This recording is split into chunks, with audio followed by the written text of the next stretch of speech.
Bonjour et bienvenue dans l'émission Grandir. Aujourd'hui, je vais vous donner des conseils si votre enfant refuse ce que vous lui avez préparé à manger.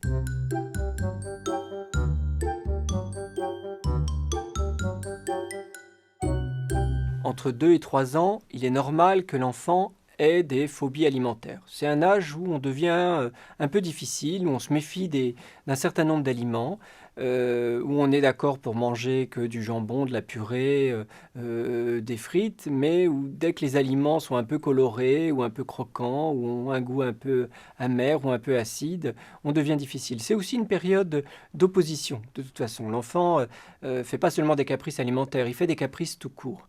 Il veut imposer un peu sa façon de voir, sa façon de faire. Il veut aussi tester vos limites. Bref, c'est une période difficile pour lui et du coup une période difficile pour vous. Mais ça fait partie du développement normal. Il s'agit donc de s'armer de patience. En général, ces périodes de difficultés alimentaires, quand elles sont bien gérées, elles durent rarement plus de 2 ans. Il faut évidemment éviter le forcing. Il ne faut vraiment pas faire du temps de repas un temps de bagarre. Il faut éviter aussi d'en faire une affaire personnelle. Souvent, les parents, surtout quand ils ont cuisiné avec amour, se sentent vraiment rejetés quand l'enfant refuse l'alimentation qu'il leur est proposée. Ça n'est pas vous qu'il rejette. Comme c'est une période où il a envie de s'autonomiser par rapport à vous, s'il sent que pour vous, cette histoire de repas, c'est crucial, eh bien, il va refuser justement les aliments pour s'affirmer, s'individualiser. Pour autant, il faut éviter de le laisser manger entre les repas, et notamment des sucreries, au cas où il laisserait vraiment son assiette pleine à l'occasion des repas. Enfin, à table, quand il y a plusieurs enfants, on ne va pas s'occuper spécifiquement de l'enfant qui ne mange pas. Il faut accorder autant d'attention aux enfants qui mangent qu'aux enfants qui ne mangent pas, parce que sinon, l'enfant qui ne mange pas aura tout intérêt à continuer de faire le difficile pour que vous vous occupiez de lui plus spécifiquement. D'abord, on peut tenir compte de ses goûts.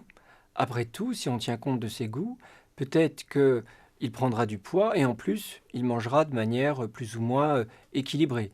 Sinon, on va adapter les choses. Par exemple, si il ne mange pas de poisson ou de viande, eh bien, on peut lui donner des laitages. S'il ne mange pas de légumes, on peut lui donner des fruits.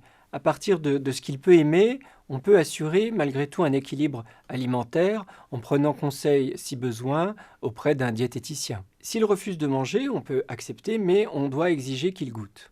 Parfois, un enfant doit goûter au moins une dizaine de fois avant d'apprécier ou d'apprécier à nouveau un aliment qui, jusqu'alors, était rejeté par lui. On lui demande de goûter, mais on ne lui demande pas de goûter plusieurs aliments en même temps. Ce que l'on fait également, c'est qu'on essaie au maximum de faire des repas de famille.